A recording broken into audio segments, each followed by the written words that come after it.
بسم اللہ الرحمن الرحیم یا بنی اسرائیل اذکروا نعمتی التی انعمت علیکم وانی فضلتکم علی العالمین واتقوا یوما لا تجزی نفس عن نفس شیئا ولا يقبل منها شفاعة ولا یؤخذ منها عدل ولا هم ينصرون صدق اللہ العظیم رب اشرح لی صدری ویسر لی امری واحلل عقدۃ من لسانی یفقہوا قولی۔ جیسا کہ میں نے عرض کیا تھا، سورہ بقرہ کے 5ویں رکوع سے اور 14ویں رکوع تک تو مسلسل، بلکہ 15ویں رکوع کی بھی پہلی 2 آیات شامل کرنی ہوں گی۔ یہ 10 رکوعوں سے 2 آیات زائد ہیں کہ جن میں خطاب کل کا کل بنی اسرائیل سے ہے۔ البتہ اس میں یہ فرق ہے کہ پہلا رکوع جو ہے وہ ان کو دعوت پر مشتمل ہے، نبی اکرم صلی اللہ علیہ وسلم پر ایمان لانے کی پرزور دعوت۔ بقیہ یہ 9 رکوع جو ہیں یہ ان پر فرض قرارداد جرم ہے جو عائد کی جا رہی ہے۔ ہم نے تمہارے ساتھ یہ احسان و اکرام کیا، تم پر یہ فضل کیا، یہ کرم کیا، تمہیں یہ حیثیت دی، تمہیں یہ مقام دیا، تم نے اس طور سے اپنے اس مشن کی خلاف ورزی کی، اپنے مقام اور مرتبے کو چھوڑ کر اور دنیا پرستی اختیار کی۔ یہ جو 9 رکوع ہیں ان میں بنی اسرائیل کی تاریخ کا تو یوں سمجھیے کہ ایک بہت بڑا حصہ اور نمایاں اس کے فیچرز آئیں گے، لیکن یہ سمجھ لیجئے کہ اصل میں یہ امت مسلمہ کو بھی ایک پیشگی تنبیہ ہے کہ کوئی مسلمان امت جب بگڑتی ہے تو یہ چیزیں اس میں آ جاتی ہیں۔ چنانچہ احادیث موجود ہیں حضور کی، لَيَأْتِيَنَّ عَلَىٰ أُمَّتِي مَا أَتَىٰ عَلَىٰ بَنِي إِسْرَائِيلَ حَزْوَ النَّعْلِ بِالنَّعْلِ، میری امت پر بھی وہ سب حالات وارد ہوں گے جو بنی اسرائیل پر آئے، بالکل ایسے جیسے ایک جوتی دوسری جوتی سے مشابہ ہوتی ہے۔ ایک اور حدیث میں فرمایا لَتَتَّبِعُنَّ سُنَنَ مَن قَبْلِكُمْ، تم لازماً اپنے سے پہلوں کی پیروی کرو گے۔ اور اس میں اس حد تک بھی آپ نے وضاحت کر دی کہ اگر وہ سابق امت مسلمہ، سابق امت، اگر وہ گوہ کے بل میں گھسی تھی تم بھی گھسو گے، اور اگر ان میں کوئی بدبخت ایسا اٹھا جس نے اپنی ماں سے زنا کیا تو تم میں سے بھی کوئی شقی ایسا ضرور اٹھے گا جو یہ حرکت کرے گا۔ اس اعتبار سے ان رکوعوں کو پڑھتے ہوئے یہ نہ سمجھیے یہ اگلوں کی داستان ہے، پچھلوں کی کہانیاں ہیں، نہیں۔ خوش طرح باشد کے سر دل براں، گفت آیت در حدیث دیگراں، یہ ہمارے لیے ایک آئینہ ہے اور ہمیں ہر مرحلے پر سوچنا ہوگا، دروں بینی کرنی ہوگی، انٹروسپیکشن، کہ کہیں اسی گمراہی میں ہم مبتلا تو نہیں۔ دیکھتے جائیے گا۔ دوسرا نقطہ پہلے سے یہ سمجھ لیجئے، یہ جو 2 آیتیں میں نے 6 رکوع کی تلاوت کی ہیں، بعین ہی یہی 2 آیتیں 15ویں رکوع میں آئیں گی، اور اس کو یوں سمجھیے کہ یہ 2 بریکٹس ہیں۔ 9 رکوعوں کا مضمون ان 2 بریکٹس کے درمیان ہے۔ یہ 2 آیتیں یہاں سے بریکٹ شروع ہو رہی ہیں، وہ 2 آیتیں ان پر بریکٹ ختم ہو رہی ہیں، بعین ہی وہی آیات۔ ایک آیت میں تو شوشے کا بھی فرق نہیں، دوسری آیت میں صرف ترتیب بدلی ہے، مضمون وہی ہے۔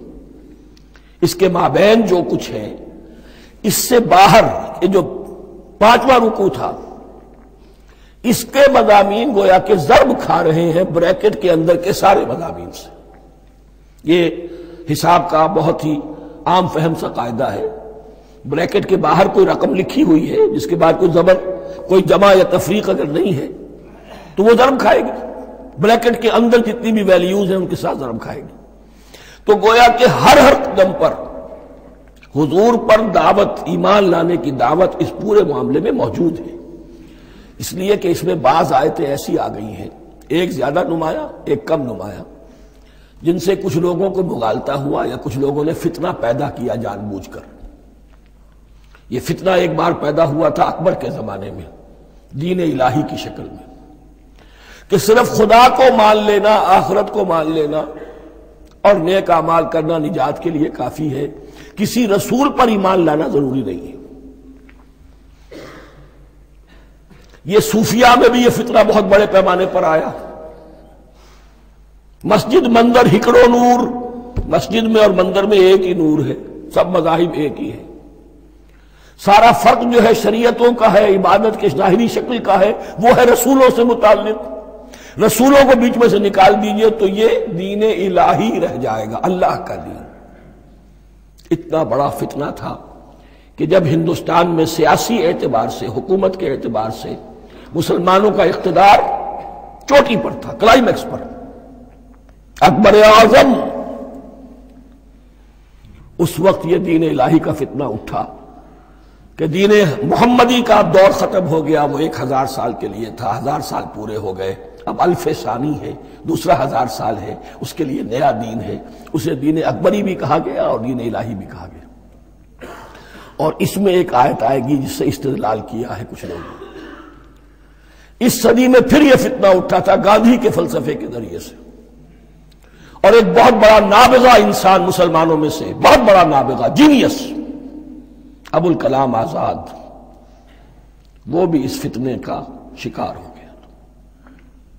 متحدہ قومیت.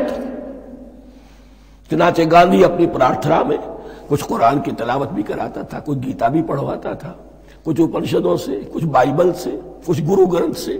معلوم ہو یہ سب ٹھیک ہے، سب ایک ہے، سب لوگوں کو ایک ہونا چاہیے، ایک قوم ہونا چاہیے. مذہب تو انفرادی معاملہ ہے، کوئی مسجد میں چلا جائے، کوئی مندر میں چلا جائے، گردوارے میں چلا جائے، کوئی چرچ میں چلا جائے، کوئی سینیگاگ میں چلا جائے، کیا فرق واقع ہوتا ہے؟ اس کا توڑ یہی ہے کہ سمجھ لیجئے یہ جو 7 آیتیں ہیں 5ویں رکوع کی، یہ ہے بریکٹ کے باہر، اور یہ ضرب کھا رہی ہے مسلسل. اس بریکٹوں کے درمیان جتنی بھی مضمون آ رہا ہے وہ سب ان کے تابع ہوگا. گویا کہ جہاں تک حضور پر ایمان لانے کا معاملہ ہے وہ انڈرسٹوڈ سمجھا جائے گا، مقدر سمجھا جائے گا ہر مرحلے پر ان 2 بریکٹوں کے مابین. اب چلیے بسم اللہ.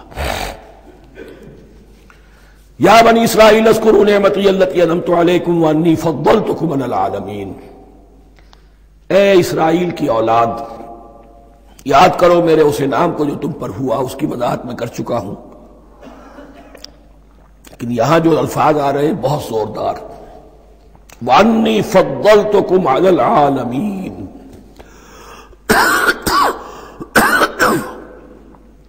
میں نے تمہیں فضیلت عطا کی تمام جہانوں پر.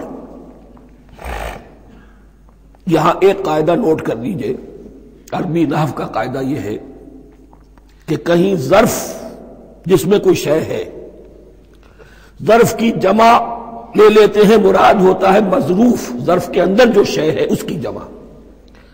تمام جہانوں پر فضیلت، کیا فرشتوں پر بھی فضیلت؟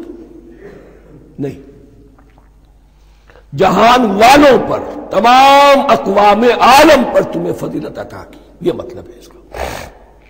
تمام عالموں پر، تمام جہانوں پر، یعنی تمام جہان والوں پر. اس انسان عالم انسانیت کے اندر جتنے بھی مختلف گروہ ہیں، نسلیں ہیں، طبقات ہیں، ان میں فضیلت عطا.